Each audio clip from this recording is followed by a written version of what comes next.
Hello बच्चों। तो आज हम इलेक्टोरल पॉलिटिक्स का पूरा चैप्टर फिनिश करने वाले हैं। एक पार्ट हम ऑलरेडी ला चुके हैं जिसमें हमने इलेक्टोरल पॉलिटिक्स का थोड़ा सा पोर्शन कवर कर लिया था। तो आज हम इस चैप्टर को पूरा फिनिश कर देंगे, ठीक है। चलो बिना टाइम वेस्ट किए स्टार्ट करते हैं। ठीक है, तो ये मेरा शेड्यूल है कि 9th क्लासेस की मेरी जो क्लासेस हैं वो कब कब आएंगी, ठीक है। नेक्स्ट, तो ये कंटेंट है, तो भाई पता ही है कि कंटेंट पता होना चाहिए कि भाई क्या पढ़ रहे हैं हम चैप्टर में, हमें क्या पढ़ना है ना। तो इस ये सारे कंटेंट्स हम आज खत्म कर लेंगे। तो चलो, तो सबसे पहला जो आज का टॉपिक है that is what merits of electoral competition. ठीक है, क्या मेरिट्स होते हैं, क्या फायदे होते हैं अगर इलेक्टोरल कंपटीशन हो। तो regular electoral competition provides incentives to political parties and leaders.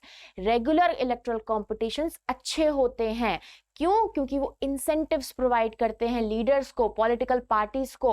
उनको पता होता है कि भाई क्या इशू रेस करना चाहिए। कि चलो कोई एक पॉलिटिकल पार्टी आई, ठीक है, वो जीत गई इलेक्शन, उसके बाद उसने अगर अच्छा काम नहीं किया और जनता को वो काम चाहिए है, तो नेक्स्ट इलेक्शन में जो वो इशू है वो पॉलिटिकल पार्टी वो रेस कर सकती है ना।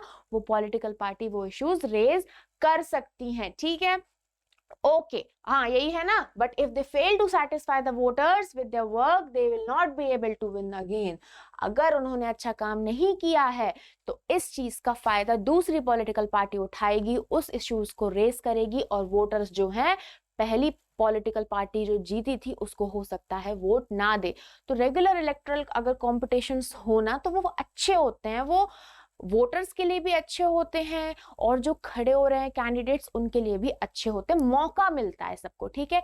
If a political party is motivated only by the desire to be in power, even then it will be force to serve the people. और अगर पॉलिटिकल पार्टी को कोई मतलब नहीं है कि भाई उनको लोगों के लिए कुछ काम करना है, नहीं, अगर उनको सिर्फ पावर से मतलब है तो भी अगर उनको पावर में रहना है तो उन्हें काम तो करना पड़ेगा, उनको पीपल को सर्व तो करना पड़ेगा। तो रेगुलर अगर इलेक्टोरल कॉम्पिटिशन्स होते रहे तो जो लोग हैं वो मोटिवेटेड रहते हैं कि भाई काम करो नहीं तो हट जाओगे यहां से। Elections give the people the chance to change their representatives.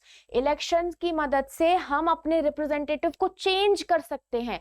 अगर रिप्रेजेंटेटिव अच्छा काम नहीं कर रहा है तो हम उस रिप्रेजेंटेटिव को चेंज कर सकते हैं by the means of regular elections. Okay, the fear of losing in elections keeps the representatives active and inclined to serve the people. और अगर ये जो डर होता है ना कि भाई हम हार जाएंगे इलेक्टोरल कंपटीशन में, इलेक्शंस में हम हार जाएंगे, तो इसलिए इस डर की वजह से जो रिप्रेजेंटेटिव्स हैं वो मोटिवेटेड रहते हैं और लोगों के लिए काम करते रहते हैं, ठीक है। तो ये हमारे हो गए मेरिट्स कि क्यों इलेक्शंस अच्छे होते हैं। तो इलेक्शंस अच्छे इसलिए होते हैं क्योंकि वो रिप्रेजेंटेटिव्स को मोटिवेटेड रखते हैं कि भाई उन्हें अच्छा काम करना है, लोगों को चांस देते हैं कि भाई अगर कोई पॉलिटिकल पार्टी अच्छा काम नहीं कर रही है तो वो उस पॉलिटिकल पार्टी को चेंज कर सकते हैं, अपने रिप्रेजेंटेटिव को चेंज कर सकते हैं, वो इश्यूज राइज कर सकते हैं और खुद सत्ता में आ सकते हैं। नेक्स्ट टॉपिक क्या है, what is our system of election. भैया हमारा सिस्टम ऑफ इलेक्शन कैसा है, बड़ा अच्छा टॉपिक है, पढ़ते हैं। Lok Sabha and Vidhan Sabha elections are held regularly after every 5 years। हर 5 साल में लोकसभा और विधानसभा के इलेक्शंस होते हैं, ये तो भाई हमको पता है। After every 5 years the term of the elected representatives come to an end. हर 5 साल बाद जो रिप्रेजेंटेटिव खड़ा हुआ है एक कंस्टिट्यूएंसी से, एक सीट पे अगर कोई रिप्रेजेंटेटिव है तो हर 5 साल बाद वो जो सीट है उसको खाली करनी पड़ती है, उसको छोड़नी पड़ती है, ठीक है। तो हर 5 साल बाद उस सीट के लिए इलेक्शंस होते हैं, ठीक है। तो हर 5 साल बाद जो विधानसभा और लोकसभा है वो डिसॉल्व मानी जाती है और नए इलेक्शंस किए जाते हैं। Elections are held in all constituencies at the same time, either on the same day or within few days. This is called general elections. तो भाई जनरल इलेक्शंस क्या है, तो जो इलेक्शंस जब डिसॉल्व हो गई भाई लोकसभा विधानसभा, फिर जो इलेक्शंस हैं वो या तो एक सेम डे पे सारी कॉन्स्टिट्यूएंसी के लिए इलेक्शंस किए जाएंगे या तो कुछ दिनों में ही कर दिए जाएंगे। तो इसको हम कहते हैं क्या, general election. Sometimes election is held only for one constituency to fill the vacancy caused by death और resignation of a member, this is called a by election. अब भाई हमने बीच बीच में भी देखा कि कहीं कहीं भाई इलेक्शंस हो चुके हैं फिर बीच में इलेक्शन होने लगते हैं, तो क्यों? तो वो पर्टिकुलर कॉन्स्टिट्यूएंसी, एक पर्टिकुलर सीट के लिए इलेक्शन होते हैं कि अगर वहां का जो मेंबर था, वहां का जो रिप्रेजेंटेटिव था, उसकी डेथ हो गई या फिर उसने रेजिग्नेशन दे दिया, तो भाई ऐसी सिचुएशन में हम उस कॉन्स्टिट्यूएंसी को बिना रिप्रेजेंटेटिव के तो छोड़ नहीं सकते, है ना। तो फिर वहां पे इलेक्शन फिर किए जाते हैं और उस इलेक्शन को कहते हैं हम बाय इलेक्शंस। ठीक है, अब इलेक्टोरल कॉन्स्टिट्यूएंसीज क्या होती हैं? भाई मैं कह रही हूँ कॉन्स्टिट्यूएंसी कॉन्स्टिट्यूएंसी, तो भाई क्या होती हैं जहां से हम इलेक्शंस लड़ते हैं, देखते हैं। In India we follow an area based system of representation. हम अपनी इंडिया में एरिया के अकॉर्डिंग रिप्रेजेंटेशन करते हैं। ठीक है, कि मान लो इतना बड़ा एक एरिया है, तो इसके ये पार्ट्स कर देंगे, तो ये एक कॉन्स्टिट्यूएंसी, ये दूसरी कॉन्स्टिट्यूएंसी, ये तीसरी, ये चौथी, ये पांचवी और ये छठवीं। तो एरिया के अकॉर्डिंग जो है हम डिवाइड कर देते हैं। ठीक है, तो एरिया बेस्ड रिप्रेजेंटेशन होता है कि यहाँ के जितने लोग होंगे उन लोगों को एक रिप्रेजेंटेटिव जो है रिप्रेजेंट करेगा। ठीक है, the country is divided into different areas for purpose of elections and these areas are called electoral constituency। मैंने बताया ना कि different areas में divide कर देते हैं और हर एक एरिया को कहते हैं हम क्या? electoral constituencies, as simple as that। ठीक है, the voters who live in area elect one representative और इस एरिया में, इन एरिया में जो वोटर्स रहते हैं वो एक एक अपने रिप्रेजेंटेटिव को इलेक्ट करते हैं। तो एक कॉन्स्टिट्यूएंसी के लिए बहुत सारे लोग खड़े होते हैं और जो वोटर्स हैं उनमें से चूज करते हैं और किसी एक को इलेक्ट कर लेते हैं। ठीक है, for Lok Sabha elections the country is divided into 543 constituencies. अब ये याद रखना है, अगर लोकसभा के इलेक्शंस हो रहे हैं तो कितनी कॉन्स्टिट्यूएंसीज, कितने पार्ट्स हैं? 543 कॉन्स्टिट्यूएंसीज हैं। ठीक है, the representative elected from each constituency. अब यहां से जो रिप्रेजेंटेटिव इलेक्ट होके आ रहे हैं उनको हम कहते हैं मेंबर ऑफ पार्लियामेंट या फिर एमपी। ठीक है, तो लोकसभा के जब इलेक्शंस होते हैं और इन कॉन्स्टिट्यूएंसी से जो लोग इलेक्ट होके आते हैं उनको हम कहते हैं member of parliament. Okay, MP. One of the features of a democratic election is that every vote should have equal value। मैंने हमेशा बताया कि भाई हमारे इंडिया में ऐसा है कि every vote should have equal value। हर एक वोट की वैल्यू एक होती है। ऐसा नहीं भाई कि मैं अगर वोट डालने जा रही हूं तो मेरे वोट की वैल्यू 2 वोट्स हो गई, नहीं, एक वोट की वैल्यू इज 1 वोट। ठीक है, तो every vote should have equal value। Next, each state is divided into a specific number of assembly constituencies। अब हर जो स्टेट है ना उसको डिजायर्ड कॉन्स्टिट्यूएंसीज, भाई कि एक स्टेट में कितनी कॉन्स्टिट्यूएंसीज की जरूरत है उसके अकॉर्डिंगली डिवाइड कर दिया गया। ऐसा नहीं है भाई कि हमने अपने मन मुताबिक कर लिया कि इस एरिया को हम 4 कॉन्स्टिट्यूएंसी में डिवाइड कर देंगे, नहीं, हर स्टेट में अपनी specific number of assembly constituencies divided हैं। In this case the elected representative is called member of legislative assembly. अब जो स्टेट्स में जो हम देखते हैं ना कि इलेक्शंस होते हैं तो वहां से जो इलेक्ट होकर रिप्रेजेंटेटिव आते हैं उनको हम कहते हैं मेंबर ऑफ लेजिस्लेटिव असेंबली या फिर MLA। ठीक है, each parliamentary constituency has with in it several assembly constituency. मतलब हर पार्लियामेंट्री कॉन्स्टिट्यूएंसी के अंदर क्या होता है? बहुत सारी असेंबली कॉन्स्टिट्यूएंसीज भी होती है। मतलब आपको इतना याद रखना है कि अगर इलेक्शंस होने हैं तो वो कॉन्स्टिट्यूएंसीज से होते हैं और कॉन्स्टिट्यूएंसीज क्या होती हैं? एक एरिया को हम रिप्रेजेंटेशन करने के लिए अकॉर्डिंग टू एरिया डिवाइड कर देते हैं। तो उस पर्टिकुलर एरिया में जितना, मतलब जो पर्टिकुलर एरिया है, अगर हमने इसको 4 पोर्शन में डिवाइड कर दिया तो यहां से 4 कॉन्स्टिट्यूएंसीज बन के बाहर आएंगी। ठीक है, the same principle applies for panchayat and municipal elections. और ऐसे ही पंचायत और म्युनिसिपल इलेक्शंस में भी हमें देखने को मिलता है। Each village or town is divided into several wards। अब हम देखते हैं भाई वार्ड के भी इलेक्शंस होते हैं तो टाउन्स और विलेजेस वार्ड्स में डिवाइड हो जाते हैं। That are like constituencies, each ward elects 1 member और the village of the urban local ward body. तो हम देखते हैं ना कि वार्ड में भी इलेक्शंस होते हैं, है ना, वार्ड मेंबर चुने जाते हैं। तो ये इलेक्शंस भी ऐसे होते हैं। ठीक है, next, sometimes these constituencies are counted as seats। इनको हम सीट भी बोलते हैं ना, कॉन्स्टिट्यूएंसी थोड़ी ना करते रहते हैं। अगर हम लोकल लैंग्वेज में बोले कि इस सीट से ये फलाना ठिकाना इंसान जो है ये खड़े हुए हैं, इस सीट से इतने लोग लड़ रहे हैं, तो हम उस कॉन्स्टिट्यूएंसी को सीट बोल के भी रेफर करते हैं। For each constituency represent as 1 seat in the assembly, मतलब अगर एक कॉन्स्टिट्यूएंसी को हम क्या कहेंगे, 1 सीट कहेंगे। Okay, When we say Lok Dal won 60 seats in Haryana, it means the candidate of Lok Dal won in 60 assembly constituency। मतलब अगर हरियाणा में फॉर एग्जाम्पल बोलते हैं कि लोक दल पार्टी ने 60 सीट्स को अगर जीता है, तो इसका मतलब क्या है कि उसने 60 असेंबली कॉन्स्टिट्यूएंसीज जो हैं जीती हैं।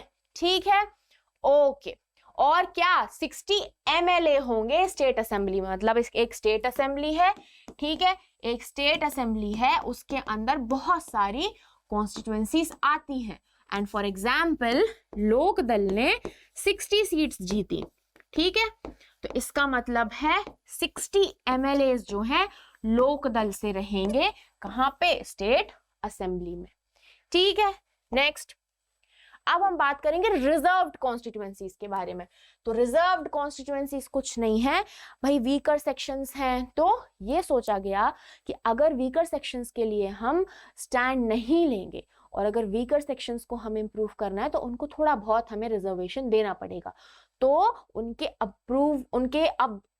इम्प्रूवमेंट के लिए क्या किया गया, उनको रिजर्वेशन दिया गया कि ठीक है कि इतनी सीट्स जो हैं ये पर्टिकुलर एसटी कैंडिडेट ही इन सीट्स से लड़ सकते हैं या एससी कैंडिडेट्स ही इन सीट से लड़ सकते हैं। ठीक है, ओके, तो ये है हमारा रिजर्व्ड कॉन्स्टिट्यूएंसीज। ठीक है, जैसे some constituency are reserved for people who belong to the schedule caste, जो शेड्यूल कास्ट से ही बिलोंग करते हैं तो वो ही इन सीट से लड़ सकेंगे, या फिर शेड्यूल ट्राइब जो है वो ही इन सीट से लड़ सकेंगे। ठीक है, तो ये होती है रिजर्व कॉन्स्टिट्यूएंसी के जो वीकर सेक्शंस हैं, जिनके ऊपर पहले बहुत अत्याचार हुए हैं, जिनकी क्या हुई कि जिनका इम्प्रूवमेंट भैया, जिनका डेवलपमेंट नहीं हुआ है, तो उनको डेवलप करने के लिए कि भाई उनकी भी आवाज सुनी जाए। ऐसा ना हो कि वो लोग अपनी आवाज नहीं रख पा रहे हैं, रिप्रेजेंट नहीं कर पा रहे हैं, तो इसलिए जो है रिजर्व्ड कॉन्स्टिट्यूएंसीज लाई गई थी। ठीक है, तो लोकसभा में 79 सीट्स जो हैं शेड्यूल कास्ट के लिए रिजर्व्ड हैं और 41 सीट्स शेड्यूल ट्राइब के लिए रिजर्व्ड है। तो इन कॉन्स्टिट्यूएंसी से, इन सीट से सिर्फ एसटी और एससी ही लड़ सकते हैं। This number is in proportion to their share in the total population, मतलब कितनी पॉपुलेशन के अकॉर्डिंग है। अगर उनकी पॉपुलेशन ज्यादा है तो कॉन्स्टिट्यूएंसी ज्यादा हो जाएंगी, अगर उनकी और कम है तो कम रहेंगी। ठीक है, Thus, the reserved seats for STs and STs do not take away the legitimate share of any other social group. तो ठीक है, तो ये है कि भाई अगर आपकी ज्यादा पॉपुलेशन है तो ज्यादा सीट्स रहेंगी आपके लिए, कम है तो कम रहेंगी। तो इससे क्या होता है, दूसरे सोशल ग्रुप्स पे अफेक्ट नहीं पड़ता है। ठीक है, the system of reservation was extended later to other weaker sections at the district and local level. और दूसरे weaker सेक्शन के लिए भी ये सिस्टम जो है एक्सटेंड किया गया। ठीक है, तो ये क्यों किया गया भाई, just to improve them, just to develop them, ताकि वो भी अपनी आवाज जो है, अपना रिप्रेजेंटेशन बता सके। ठीक है, in many state seats in rural panchayat and urban municipalities and corporations local bodies are now reserved for other backward classes. तो ओबीसीज के लिए भी हम देखते हैं कि बहुत सारे स्टेट्स में रिजर्व्ड कॉन्स्टिट्यूएंसीज होती हैं। किसके लिए, पंचायत के इलेक्शन के लिए और म्युनिसिपैलिटी के इलेक्शन के लिए जब हम देखते हैं तो ओबीसी के लिए भी रिजर्व्ड कॉन्स्टिट्यूएंसीज देखने को मिलती हैं। 1/3 of the seats are reserved in rural and urban local bodies for women candidates। और हम women candidates के लिए भी भाई रिजर्वेशन देखते हैं। कभी कभी होता है ना कि इस सीट पे एक रिजर्वेशन आया कि यहाँ पे अगर लड़ना है तो किसी कोई विमेन ही इस सीट से लड़ सकती है, तो विमेन कैंडिडेट को भी रिजर्वेशन दिया जाता है। ठीक है, नेक्स्ट अब हम बात करेंगे भाई वोटर लिस्ट क्या होती है। Okay, voter list. So in a democratic election, the list of those who are eligible to vote is prepared much before the election. This list is officially called the electoral roll and is commonly known as voter list. तो elections के पहले ही जो लोग eligible हैं vote करने के लिए, उनकी एक लिस्ट तैयार की जाती है कि भाई इतने लोग eligible हैं कि वो elections में जो है अपना वोट दे सकते हैं। ठीक है, तो उस जो लिस्ट जो तैयार की जाती उसको हम कहते हैं वोटर लिस्ट या इलेक्टोरल रोल। ठीक है। Universal adult franchise means that everyone should have one vote and each vote should have one value. तो वही यूनिवर्सल एडल्ट फ्रेंचाइज कहती कि भाई हर इंसान जो 18 साल का है, 18 साल के ऊपर का है, उसको क्या है, उसको वोट देने का अधिकार है और उसके एक वोट की मान्यता would be one in count. Okay, तो each vote will have the equal value. Okay, in our country all the citizens aged 18 years and above can vote in an election without discrimination on the basis of caste, religion and gender. और आप voters को उनके cast, उनके religion और उनके gender के basis पे जो है डिस्क्रिमिनेट नहीं कर सकते। कोई भी कास्ट का, कोई भी रिलीजन का और कोई भी जेंडर का इंसान अगर 18 साल का है या 18 साल से ऊपर का है तो उसको अधिकार है वोट देने का। ठीक है। As new persons attain voting age, names are added to the voter list. अब भाई हर साल बहुत सारे लोग 18 साल के हो जाते हैं तो उनका नाम भी वोटर लिस्ट में ऐड होता जाता है। Names of those who move out of a place or those who are dead are deleted. और भाई ये अपडेशन चलता रहता कि भाई जो लोग नए आए हैं उनको ऐड कर देना, 18 साल वाले जो नए 18 साल के हुए उनको ऐड कर देना, या फिर जो उस जगह से चले गए हैं या उनकी डेथ हो गई है तो उनका नाम डिलीट कर देना। A complete revision of the list is done in every 5 years. This is done to ensure that it remains up to date. और ये जो लिस्ट का ना रिविजन हर 5 साल में किया जाता है ताकि अपडेटेड रहे लिस्ट। ठीक है। नेक्स्ट, अब who cannot cast vote? अब भाई कौन वोट नहीं दे सकता है ना, ये भी एक क्राइटेरिया है। तो कुछ क्रिमिनल्स नहीं दे सकते और ऐसे लोग जो दिमाग से थोड़े कमजोर हैं, अनसाउंड माइंड वाले लोग वोट नहीं दे सकते इन रेयर सिचुएशन। ठीक है। और एनीबडी जो इंडियन सिटीजन नहीं है उसको इजाजत नहीं है, वो वोट नहीं दे सकता। ठीक है। अब भाई इलेक्शन फोटो आइडेंटिटी कार्ड क्या होता है? वो जो आईडी कार्ड होता है ना, है ना, उसमें एक आपकी फोटो रहती है, नीचे आपका नाम वाम रहता है। तो ये तो कुछ सालों से क्या है, एक नया ये सिस्टम लाया गया है कि जब आप वोट देने जाओगे तो आपको अपना आइडेंटिटी कार्ड कैरी करना पड़ेगा, उसमें जो है आपका फोटो रहेगा, आपका इंफॉर्मेशन रहेगा कि इसका फायदा ये है कि आपके नाम पे कोई और तो वोट नहीं दे रहा, मतलब आपकी पहचान है वो कि भाई मैं निहारिका हूं तो मेरा आइडेंटिटी कार्ड है तो भाई उसमें मुझे देख के पहचानेंगे कि ओके ये निहारिका है, शी कैन वोट। ठीक है। तो इसका इतना सा यूज है। ठीक है। और अगर किसी के पास नहीं है आइडेंटिटी कार्ड तो वो अपने दूसरे आइडेंटिटी कार्ड भी ले जा सकता है, जैसे राशन कार्ड हो गया, ड्राइविंग लाइसेंस हो गया, ये भी आप ले जा सकते हो। ठीक है। Next, nomination of candidates. भाई कौन कैसे नॉमिनेट होते हैं ये देखते हैं। Anyone who can be a voter can also become a candidate. अगर आप वोटर हो आप कैंडिडेट भी बन सकते हो इलेक्शंस में। The only difference is that to be a voter, अगर आपको वोटर बनना है तो आपकी एज होनी चाहिए 18 साल, और अगर आपको कैंडिडेट बनना है तो आपकी एज 25 साल तो मिनिमम होनी चाहिए। मतलब अगर मैं 25 साल की हो गई हूं देन आई एम एलिजिबल कि मैं जो है कैंडिडेट बन सकती हूँ। ठीक है। एक कॉन्स्टिट्यूएंसी के लिए वहां से खड़े हो सकती हूँ और चुनाव जो है लड़ सकती हूँ। ठीक है। Political parties nominate their candidates who get the party symbol and support. ठीक है। पॉलिटिकल पार्टीज अपने अपने कैंडिडेट्स को जो है वो चूज करते हैं, ठीक है, नॉमिनेट करते हैं और उनको उस पार्टी का सिंबल मिलता है और सपोर्ट मिलता है कि भाई अगर मैं किसी पार्टी को ज्वाइन कर लूं, ठीक है, फॉर एग्जांपल XYZ कोई पार्टी है, मैंने उसको ज्वाइन कर लिया तो वो पार्टी जो है मुझे नॉमिनेट करेगी एज अ कैंडिडेट कि भाई आप इस कॉन्स्टिट्यूएंसी से खड़े हुए और आपको पार्टी का जो है वो सपोर्ट रहेगा। और क्या रहेगा? आपको सपोर्ट रहेगा, आपको नॉमिनेशन मिलेगा, उस पार्टी का सिंबल मिलेगा। Okay. Parties nomination is often called party ticket. और पार्टी जब आपको नॉमिनेट करते कहते हैं ना कि टिकट मिल गया पार्टी से, हमें टिकट मिल गया, मतलब हमें कॉन्स्टिट्यूएंसी का क्या मिल गया कि चलो हम इस पार्टी से लड़ रहे हैं और उस कॉन्स्टिट्यूएंसी से लड़ने का हमें टिकट मिल गया पार्टी से। ठीक है। तो इसको ये कहते हैं every person who wishes to contest an election has to fill a nomination form and give some money as security deposit। तो जिसको भी इलेक्शन लड़ना है उसको एक नॉमिनेशन फॉर्म नामक चीज है भाई, उसको वो भरना पड़ता है और एक सिक्योरिटी डिपॉजिट उसको देनी पड़ती है, ठीक है।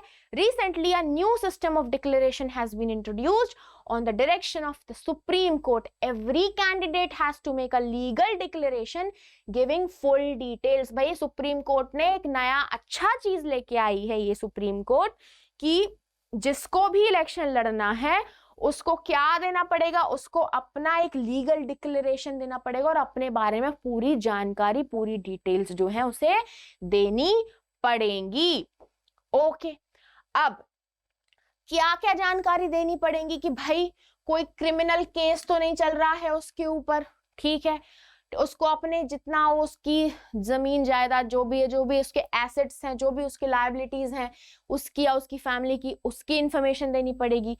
एजुकेशन क्वालिफिकेशन कितनी है वो बतानी पड़ेगी और ये सारी इंफॉर्मेशन जो है पब्लिक करनी पड़ेगी आपको, कि पब्लिक को पता है कि भाई आपके पास कितनी जायदाद है, कितना पढ़े लिखे हो, कोई आप कहीं क्रिमिनल तो नहीं हो, आपके ऊपर कोई केस तो नहीं चल रहा। तो ये क्या है, ये भैया आप जब इंफॉर्मेशन अपनी पब्लिक कर दोगे तो लोग जो है आपको उसके बेसिस पे जज कर सकते हैं ना, कि वो चूज कर सकते हैं कि भाई इस इंसान को चूज करना है, हमें अपना रिप्रेजेंटेटिव या दूसरे इंसान को चूज करना है ना। तो इसलिए इस ये जो डिटेल्स हैं इनको बोला गया है कि आपको लीगल डिक्लेरेशन देना होगा, अपनी डिटेल्स देनी होंगी और इसको पब्लिक करना होगा ताकि वोटर्स को अपॉर्चुनिटी मिल सके कि वो एक सही डिसीजन ले सके और क्या इस इंफॉर्मेशन, ये जो उनको इंफॉर्मेशन मिलेगी तो भाई वो एक राइट जजमेंट कर सकेंगे कि कौन उनके लिए सही है, कौन उनके लिए गलत है। ओके, नेक्स्ट अब हम बात करेंगे इलेक्शन कैंपेन। कैंपेन अगर इजी भाषा में बोलो तो ये जो प्रचार होता है ना, प्रचार प्रसार होता है भाई, जब इलेक्शंस आने वाले रहते हैं तो पॉलिटिकल पार्टीज के लोग भाई जोरों शोरों से नारे लगाते हैं, मतलब ऐसे कैंपेन्स करते हैं, तो इनको हम कहते हैं इलेक्शन कैंपेन, ठीक है। प्रचार करना अपनी भाई पार्टी का, अपने कैंडिडेट का प्रचार करना कि हम ये करेंगे, हम वो करेंगे, हम ऐसा करेंगे, हम वैसा करेंगे अगर हम जीत गए तो, ठीक है। तो in our country such campaigns take place for a 2-week period between the announcement of the final list of the candidates and the date of polling, ठीक है। तो हमारी कंट्री में 2-week पीरियड का ये होता है प्रचार, ठीक है। इलेक्शन कैंपेन 2 week के लिए होता है और कब से कब तक, मतलब जब फाइनल लिस्ट आ जाती है कैंडिडेट की, ठीक है, between the announcement of the final list of the candidates के कौन कौन से कैंडिडेट्स लड़ने वाले हैं, the date of polling, polling की डेट जिस दिन की है और कैंडिडेट्स की जब फाइनल लिस्ट आ जाती है उसके बीच में क्या है करे जाते हैं ये, ठीक है। During this period, the candidates contact their voters, political leaders, address election meetings and political parties mobilize their supporters, ठीक है। तो इस पीरियड में क्या करते हैं कैंडिडेट्स, पॉलिटिकल लीडर्स का सपोर्ट मांगते हैं भाई, मीटिंग्स होती हैं और सपोर्ट मांगते हैं, मतलब सपोर्ट होता है भाई कि प्रचार हो रहा है, लोग आते हैं, उनके नारेबाजी करते हैं भाई, बताते हैं कि हम क्या करने वाले हैं, अपने सपोर्टर्स को ऐसे मोबिलाइज कर देते हैं कि भाई जाओ, है ना, घर घर जाओ वोट मांगने के लिए कि भाई आप हमें वोट देना, आप हमें वोट देना, हम सेवा करेंगे, ये सब जो होता है, ठीक है। This is also the period when newspaper and television news are full of elections related stories and debates। और इस दौरान आपने देखा होगा कि न्यूज और टेलीविजन में सिर्फ इलेक्शन की न्यूज चलती कि भाई इस पार्टी ने ये बोला, इस पार्टी ने ये बोला, तो ये चलता रहता है। The election campaign is not limited to the 2-week period only. Political parties start preparing for elections months before they actually take place। सही बात है भाई, अब ये इलेक्शन कैंपेन तो बोल दिया है कि भाई 2 पीरियड का होता है कि इसमें आप कर सकते हो, पर जो पॉलिटिकल पार्टीज वो पहले से तैयार रहती है ना, कि भाई उनका पहले से एक माइंडसेट रहता है कि भाई हमें यहाँ से लड़ना है, ये सीट से लड़ना है, तो उनका पूरा प्लान रहता है कि भाई ओके यहाँ पे हमें ये काम करना, तो हम ऐसे इलेक्शन कैंपेन करेंगे, वैसे इलेक्शन कैंपेन हम करेंगे, ठीक है। नेक्स्ट, अब भाई स्लोगन्स भी यूज होते हैं, तो slogans, use of slogans in different elections, slogans use किए जाते हैं। तो in election campaigns political parties try to focus public attention on some big issues and get them to vote for their party on that basis। तो अब slogan की मदद से वो क्या करते हैं, वो सोचते हैं कि हम जो है ये बड़े बड़े इश्यूज को रेस करें और क्या करें और वोट लें और वोट मांगे अपने पार्टी के लिए, हम क्या करें, हम वोट मांगे, इन इश्यूज को रेज करें, इनके बारे में बात करें और उसकी बेसिस पे हम वोट मांगे, ठीक है। To attract the people the different parties have given different slogans in various elections. अब ये चीज याद रखना कि स्लोगन्स क्यों यूज करते हैं, ताकि हम लोगों को अट्रैक्ट कर सके, हम लोगों का वोट अट्रैक्ट कर सके, ठीक है। तो टू अट्रैक्ट द पीपल, लोगों को अट्रैक्ट करने के लिए जो है, वोट मांगने के लिए जो है स्लोगन्स का यूज किया जाता है। तो एक बड़ा स्लोगन यूज किया गया था, गरीबी हटाओ, रिमूव पॉवर्टी। भाई कि गरीबी हटाओ, रिमूव पॉवर्टी, ये स्लोगन कांग्रेस ने यूज किया था, ठीक है। Indira Gandhi, the party led by Indira Gandhi in the Lok Sabha elections of 1971 में जो लोकसभा इलेक्शंस हुए थे, इंदिरा गांधी जी ने जब ये है स्लोगन यूज किया था, ठीक है। The Congress party promise to reorient all the policies of the government to remove poverty from our country. और कांग्रेस पार्टी ने क्या किया था, कांग्रेस पार्टी ने प्रॉमिस किया था कि जो भी पॉलिसीज है हमारी, हम सबको उनको रीओरिएंट करेंगे, सबको हम देखेंगे और ऐसी पॉलिसीज लेके आएंगे जिससे हमारी कंट्री से पॉवर्टी एकदम हट जाए, गरीबी हट जाए। नेक्स्ट, सेव डेमोक्रेसी, ये भी एक स्लोगन जो है यूज किया गया था, किसने, जनता पार्टी ने यूज किया था जब 1977 में लोकसभा इलेक्शंस हुए थे, ठीक है। ओके, इन्होंने कहा था कि हम रीस्टोर करेंगे जो भी सिविल लिबर्टीज हैं, जो भी सिविल हमारे अधिकार हैं। भाई उस टाइम पे इमरजेंसी लग गई थी, उसके बाद लोगों को बोला था कि भाई हम आपकी सिविल लिबर्टीज जो हैं उनको वापस लेके आएंगे, रीस्टोर करेंगे। The left front use the slogan of land to the tiller. Left front जो है उन्होंने land to the tiller slogan use किया था वेस्ट बंगाल में 1977 में, ठीक है। ये कुछ स्लोगन्स हैं। Okay, protect the self respect of the Telugus, ये जो स्लोगन है ये किसने यूज किया था, this is also a slogan, okay. ये स्लोगन यूज किया था एनटी रामाराव ने, जो कि लीडर हैं थे तेलुगु देशम पार्टी के आंध्र प्रदेश में, ठीक है। 1983 में इन्होंने ये यूज किया था। In a democracy it is best to leave to political parties and candidates free to conduct their election campaigns the way they want to, ठीक है।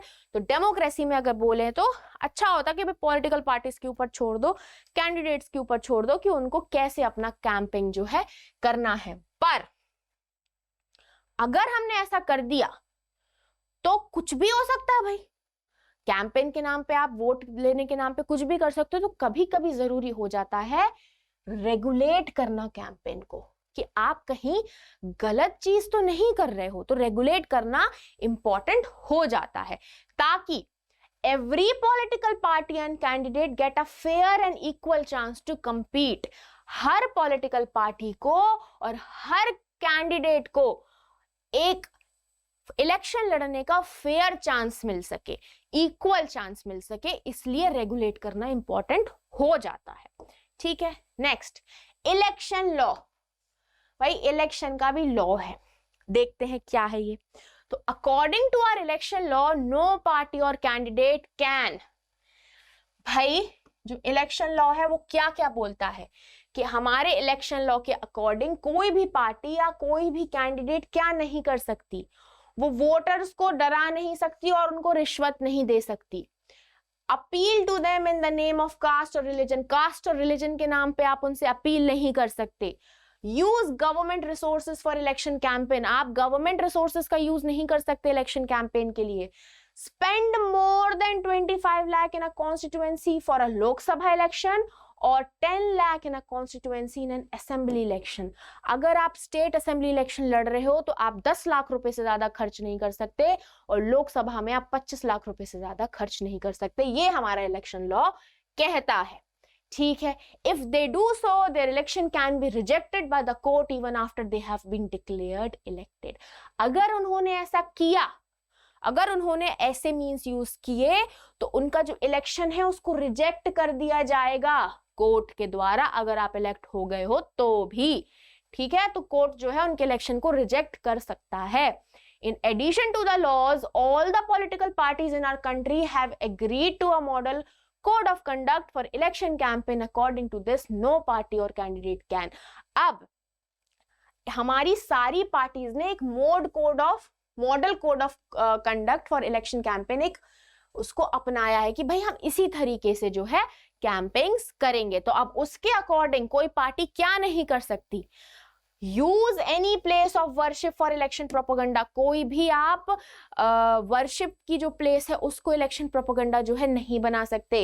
Use government vehicles, aircrafts and officials for election. आप government vehicles को, aircrafts को, officials को election के लिए use नहीं कर सकते। वंस इलेक्शंस आर अनाउंस्ड, अगर एक बार इलेक्शंस अनाउंस हो गए तो मिनिस्टर्स शैल नॉट ले foundation stones of any projects, take any big policy decisions or make any promises of providing public facilities। ठीक है, अगर एक बार इलेक्शंस अनाउंस हो गए तो जो मिनिस्टर्स हैं वो आप कोई फाउंडेशन प्रोजेक्ट में जाके उसका क्या उद्घाटन नहीं कर सकते, फाउंडेशन स्टोन नहीं रख सकते, कोई बड़े पॉलिसी डिसीजंस नहीं ले सकते, आप कोई पब्लिक फैसिलिटी प्रोवाइड करने का प्रॉमिस नहीं कर सकते।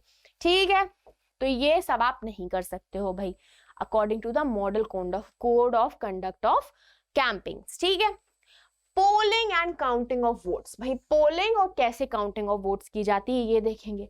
तो on the day when the voter cast और poll their vote is called election day. जिस दिन वोटर वोट डालने जाता है उस दिन को हम कहते हैं इलेक्शन डे। ठीक है, every person whose name is on the voter list can go to a nearby polling booth and cast his or her vote। हर इंसान जो कि वोटर लिस्ट में इसका नाम है वो पोलिंग बूथ जहां पे ये वोटिंग डल रही है, वोटिंग हो रही है, वहां जाके अपना वोट कास्ट कर सकता है।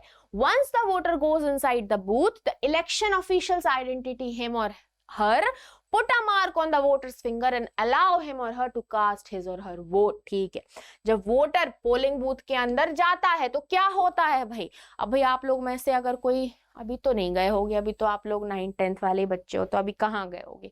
ठीक है, तो क्या होता है मैं बताती हूँ क्या होता है। इलेक्शन ऑफिशियल्स जो होते हैं उसको भाई आइडेंटिफाई करते हैं कि ठीक है, आइडेंटिटी कार्ड लेके जाते हैं कि ओके आप ये हो। ठीक है, for example I am Niharika, तो मेरा आइडेंटिटी कार्ड चेक करेंगे, ठीक है आप निहारिका हो, आपका फोटो भी आइडेंटिटी कार्ड पे, आप ये हो। उसके बाद मेरी एक फिंगर पे जो है वो एक निशान लगा देते हैं, उसके बाद अंदर भेजते हैं कि ठीक है आप अब जो है वोट डाल सकते हो। ये प्रोसेस होती है। An agent of each candidate is allowed to sit inside the polling booth and ensure that the voting takes place in a fair way।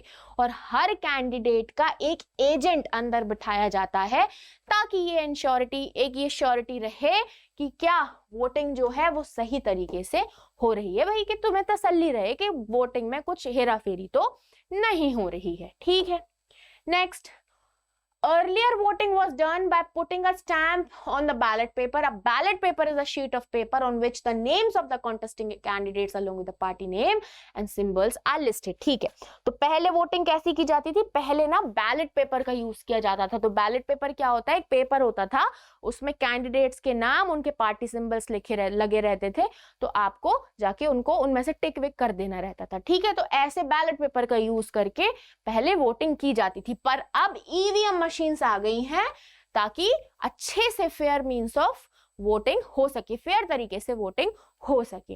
The EVM shows the names of the candidates and the party symbols. ठीक है, तो ये जो EVM machines हैं वो candidate का नाम और पार्टी सिंबल जो है शो करती हैं। और independent candidates to have their own symbols. Independent candidates जो होते हैं, जो किसी पार्टी से नहीं लड़ रहे हैं, उनके भी सिंबल्स होते हैं। ठीक है, जो इलेक्शन ऑफिशियल्स होते हैं उनको जो है दे देते हैं वो सिंबल। तो इंडिपेंडेंट कैंडिडेट्स के भी सिंबल्स रहते हैं, उनके नेम्स होते हैं। ठीक है, all the voter has to do is to press the button against the name of the candidate whom they want to vote for। तो अब वो वोटिंग बहुत इजी हो गई है कि भाई जिसको भी वोट देना है तो उस इंसान का नाम लिखा, उसका सिंबल लिखा लगा हुआ है, उसके आगे का आपको बटन प्रेस कर देना है। ठीक है, नेक्स्ट, तो once the polling is over the EVMs are sealed. जब वोटिंग हो जाती है तो ईवीएम को सील कर दिया जाता है और उनको एक सही सिक्योर जगह पे जो है उनको रख दिया जाता है, सिक्योरली उनको प्लेस कर दिया जाता है। और कुछ दिन बाद जो है एक डेट फिक्स की जाती है कि भाई इस दिन वोटिंग खुलेगी, इस दिन काउंटिंग होगी, तो उस दिन जो है ईवीएम्स को खोला जाता है और फिर जो है वोटिंग की वोट्स की काउंटिंग की जाती है और रिजल्ट डिक्लेयर होता है। ठीक है। The agents of the candidate are present there at the time of counting to ensure that the counting is done properly. अब भाई वोटिंग के टाइम पे भी एक एजेंट प्रेजेंट था और काउंटिंग के टाइम पे भी एक एजेंट प्रेजेंट होता है कि काउंटिंग भी सही से हो रही है या नहीं हो रही है। The candidate who secures the highest number of votes from a constituency is declared elected। और एक कैंडिडेट जिसको सबसे ज्यादा नंबर ऑफ वोट्स मिलते हैं उसको हम इलेक्टेड मान लेते हैं। ठीक है भाई कि वो जीत गए जीत गए जीत गए। Okay. Within a few hours of counting, all the results are declared and it becomes clear that who will form the next government। तो कुछ घंटों में ही हमें पता चल जाता है कि भाई कौन जीत रहा है और किसकी सरकार जो है आने वाली है। ठीक है। Next, unfair means for winning elections. अब हम देखेंगे कि भाई कैसे कैसे लोग मीन्स गलत गलत मीन्स यूज करते हैं ताकि वो इलेक्शन जीत सकें। ठीक है। तो newspapers and television often report, newspaper और टेलीविजन में हम ऑफन देखते हैं कि भाई इस पार्टी ने ये किया इलेक्शन कैंपेन में, ठीक है, या फिर ये किया भाई इलेक्शन जीतने के लिए, अनफेयर मीन्स का यूज किया। ठीक है। अब inclusion of false names and exclusion of genuine names in the voter list. अब कैसे कैसे? तो गलत नामों को वोटर लिस्ट में इंक्लूड कर देना, या फिर जो जेन्युइन नेम्स है, मतलब भाई कोई इंसान ऐसा है भी नहीं तो उसका नाम भी डलवा देना वोटर लिस्ट में, अगर कोई है तो उसका नाम एक्सक्लूड कर देना। ठीक है। Misuse of government facilities and officials by the ruling party. Government facilities का और ऑफिशियल्स का मिसयूज करना, ठीक है, उनको मिसयूज करना, जो रूलिंग पार्टी है वो कभी कभी ऐसा कर रही थी कि भाई गवर्नमेंट ऑफिशियल्स या गवर्नमेंट का जो है गवर्नमेंट फैसिलिटीज का मिसयूज करके वो इलेक्शंस जीतने की कोशिश करती हैं। ठीक है। Excessive use of money by rich candidates and big parties. भाई बड़ी बड़ी पार्टीज हैं, बड़ी बड़ी कैंडिडेट्स, उनके पास पैसा रहता है भाई, तो पैसे का गलत यूज करना। ठीक है। Intimidation of voters and rigging on their polling day, मतलब उनको वोटर्स को इंटिमिडेट करना, उनको क्या करना, उनको मैनिपुलेट करना, है ना, तो ये भी करते हैं। But fortunately they are not on such a scale now so as to defeat the very purpose of election. But हमारे इंडिया में अच्छा खासा इलेक्शन जो है उसको प्रोटेक्ट किया गया है, तो उतना इफेक्टिवली ये चीजें जो है मीन्स ये यूज नहीं हो पाते। ठीक है। इंडिपेंडेंट इलेक्शन कमीशन, भाई अब इसमें कौन रोल प्ले करता है? तो इलेक्शन कमीशन यहाँ पे हीरो बन के आती है। इलेक्शन कमीशन जो है पूरी इलेक्शन कैसे हो रहे हैं, कैसे नहीं हो रहे हैं, उसको पूरा जो है जांच पड़ताल करती है। तो one simple way of checking whether elections are fair और not is to look at who conducts the election. ठीक है।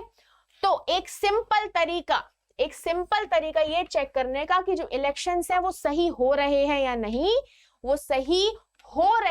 नहीं, तो उसके लिए ये देखना पड़ेगा कि भाई कौन कंडक्ट कर रहा है इलेक्शन। ठीक है। कौन कंडक्ट करा रहा है election. So in our country, elections are conducted by an independent and very powerful election commission. It enjoys the same kind of independence that the judiciary enjoys. This is very important point. कहते हैं ना कि जैसे अगर मैं कोई काम करा रही हूँ, अगर मैं सच्ची हूँ तो मैं उस काम को भी सच्चाई से करवाऊंगी, है ना। तो बहुत इंपॉर्टेंट हो जाता है कि भाई इलेक्शन कंडक्ट कौन करा रहा है। तो हमारी इंडिया में कौन करा रहा है, एक बॉडी बनाई गई है जिसको हम कहते हैं इलेक्शन कमीशन। ठीक है। और इसको जैसे जुडिशरी के पास जैसी इंडिपेंडेंस है, ऐसी इसके पास इंडिपेंडेंस होती है। ठीक है। The chief election commissioner is appointed by the president of India. जो चीफ इलेक्शन कमिश्नर होता है उस इलेक्शन कमीशन का, वो प्रेसिडेंट ऑफ इंडिया के द्वारा अपॉइंट किया जाता है। But once appointed the chief election commissioner is not answerable to the president और द गवर्नमेंट। अगर एक बार अपॉइंट हो गया तो उसको आंसर नहीं देना पड़ेगा, किसे, ना प्रेसिडेंट को और ना ही गवर्नमेंट को। Even if the ruling party or the government does not like what the commission does, it is virtually impossible to remove the CEC. तो अगर कोई रूलिंग पार्टी है या गवर्नमेंट है जिसको पसंद नहीं आ रहा है कि भाई इलेक्शन कमिश्नर कैसे काम कर रहा है, क्या कर रहा है, फिर भी वो उसको हटा नहीं सकते। बहुत इम्पॉसिबल होता है चीफ इलेक्शन कमिश्नर को उसकी पोस्ट से हटाना। ठीक है। नेक्स्ट, अब भाई पावर्स क्या है इलेक्शन कमीशन के, ये देखेंगे हम। ठीक है। So what are the powers? Okay. तो election commission takes decision on every aspect of conduct and control of elections from announcement of election to the declaration of results. मतलब हर एक डिसीजन कि कब इलेक्शंस अनाउंस होंगे और कब जो है रिजल्ट्स जो है डिक्लेयर होंगे, ये हर एक डिसीजन जो है इलेक्शन कमीशन करती है। It implements the code of conduct and punishes any candidate और पार्टी दैट वायलेट्स इट। ठीक है, तो वो कोड ऑफ कंडक्ट को इंप्लीमेंट करती कि भाई कैसे इलेक्शंस होंगे, और अगर कोई पार्टी या कोई कैंडिडेट उसको वायलेट करता है तो वो उसको पनिश भी करती है। During the election period the EC is for Election Commission, okay, can order the government to follow guidelines to prevent use and misuse of governmental powers, to enhance its chances to win elections or to transfer some government officials। ठीक है, तो election period में भाई election commission जो है वो government को भी बोलती है कि आपको कुछ गाइडलाइंस फॉलो करने पड़ेंगे ताकि आप अपनी रूल जो आप कर रहे हो, आप गवर्नमेंट फैसिलिटीज का यूज करके आप इलेक्शंस जीतने का कोशिश ना करो। When on election duty, government officers work under the control of EC and not the government। और election duty के अंदर जो government officials होते हैं वो EC के अंडर काम करते हैं, ना कि गवर्नमेंट के अंडर। वो EC इलेक्शन कमीशन के ऑर्डर्स पे काम करते हैं। Next, it is very common for the EC to reprimand the government and administration for their lapses। ठीक है, तो EC जो है वो गवर्नमेंट को रेप्रीमांड भी कर सकती है। ठीक है, EC can order a repoll if it feels that polling is not fair. भाई इलेक्शन कमीशन बहुत कुछ कर सकती है, अगर उसको लगता है कि ये फेयर नहीं है, पोलिंग वोटिंग सही से नहीं हो रही है, तो रीपोल करा देगी कि भाई फिर से वोटिंग दो, फिर से वोटिंग होगी, फिर से रीपोलिंग होगी। ठीक है, All this is possible because EC is independent and powerful। बेटा इसको याद रखना है, इलेक्शन कमीशन इंडिपेंडेंट है और पावरफुल है, और ये तभी पॉसिबल हो पाता है क्योंकि election commission is independent and very powerful. Okay, next, अब पॉपुलर पार्टिसिपेशन क्या होता है भाई, देखते हैं। Another way to check quality of the election process is to see whether people participate in it with enthusiasm or not। अगर हमें देखना है कि इलेक्शन प्रोसेस जो है सही है, क्वालिटी अच्छी है, तो उससे हमें ये देखना, उससे हम कैसे देख सकते हैं, ऐसे देख सकते हैं कि जो पीपल जो पार्टिसिपेट कर रहे हैं वो एंथुजियास्टिक हैं या नहीं है। If the election process is not free and fair, people will not continue to participate in the election. अगर इलेक्शन प्रोसेस फ्री और फेयर नहीं होगी तो लोग जो है इलेक्शन में पार्टिसिपेट ही नहीं करना चाहेंगे। ठीक है, peoples participation in election is unusually measured by voter turnout figures. ठीक है, तो इनका हम वोटर कैसे, मतलब वोटर्स टर्नआउट फिगर्स, वोटर्स का फिगर कैसा क्या है उसके अकॉर्डिंग जो है हम मेजर करते हैं कि पीपल पार्टिसिपेट, मतलब वहां के लोग जो है वोटिंग कर भी रहे हैं कि नहीं। अगर वहां के लोग वोटिंग नहीं कर रहे हैं तो भाई कुछ तो झोल है, क्योंकि भाई आपकी वोटिंग अच्छी होनी चाहिए, है ना। Turnout indicates that the percent of eligible voters who actually cast their vote. Turnout मतलब क्या होता है कि आप एलिजिबल हो वोट करने के लिए, पर आप वोट करने देने जा भी रहे हो वहां या नहीं। अगर नहीं जा रहे तो क्यों नहीं जा रहे हो भाई, आप तो एलिजिबल हो, क्यों नहीं जा रहे हो, है ना। तो उससे हम ये जो है ये चीज हमें इंडिकेट करती कि वहां पे मतलब कुछ लोगों का वो हो जाता है ना कि भाई जीतना तो उनको ही है, कर तो वो ही लेंगे, कुछ करेंगे नहीं वो, है ना, काम वाम, तो हम क्यों ही वोट दें। तो ये चीज हो जाती है, तो भाई ऐसा क्यों है। तो इलेक्शन कमीशन बहुत तेज है भाई, ये सब वो सोचती है। So in India the turnout has either remained stable और एक्चुअली गॉन अप। तो हमारी इंडिया में तो जो टर्नआउट है वो या तो स्टेबल रहा है या तो ऊपर ही गया है। Over the last 50 years the turnout in Europe and north America has declined. और यूरोप और नॉर्थ अमेरिका में जो टर्नआउट है ये डिक्लाइन हुआ है। ठीक है, next, in India the poor, illiterate and underprivileged people vote in larger proportion as compared to the rich and privileged section। हम इंडिया में देखते हैं जो पुअर और इलिटरेट अंडरप्रिविलेज्ड पीपल होते हैं ना, वो ज्यादा वोट देने आते हैं when we compare with rich और privileged people से। ठीक है, और वेस्टर्न डेमोक्रेसीज में अगर हम देखें, अगर जो वेस्टर्न कंट्रीज में जैसे यूनाइटेड यूएसए में देखें, तो जो पुअर लोग होते हैं, जो अफ्रीकन अमेरिकन होते हैं, ये नहीं उतना वोट देने आते हैं। ठीक है, वो उतना वोट नहीं देने आते हैं, बट मतलब रिच और वाइट पीपल वहां ज्यादा वोट देने आते हैं, और लोग जो गरीब लोग और जो अमेरिकन, जो अफ्रीकन अमेरिकन हैं, वो वहां वोट देने नहीं आते। और हमारी इंडिया में जो पुअर लोग हैं, जो इलिटरेट लोग हैं, वो ज्यादा वोट देने आते हैं। ठीक है, तो वेस्टर्न कंट्रीज में जो रिच लोग हैं, जो वाइट पीपल हैं, वो ज्यादा वोट देते हैं, और हमारी इंडिया में पुअर और इलिटरेट लोग ज्यादा वोट देते हैं। ठीक है, Common people in India attach a lot of importance to elections. They feel that through elections they can bring pressure on political parties to adopt policies and govern favorable programs to them. ठीक है, तो common people जो है India में ये सोचता है कि हम इलेक्शन से बहुत कुछ कर सकते हैं, वो इलेक्शंस को बहुत इंपॉर्टेंस देते हैं। वो सोचते हैं कि हम इलेक्शन से जो पॉलिटिकल पार्टीज उन पर दबाव क्रिएट कर सकते हैं कि आप अच्छा काम करो, आप अच्छा काम करो और अच्छे प्रोग्राम्स, अच्छी पॉलिसीज को अडॉप्ट करो और हमारे लिए लेके आओ। ठीक है, next, they also feel that their vote matters in the way things run in the country. उनको लगता है कि वो उनका जो वोट है वो डिसाइड करेगा कि कंट्री में, देश में कैसे चीजें रहेंगी, कैसे चीजें चलेंगी। The interest of the voters in election related activities has been increasing over the years.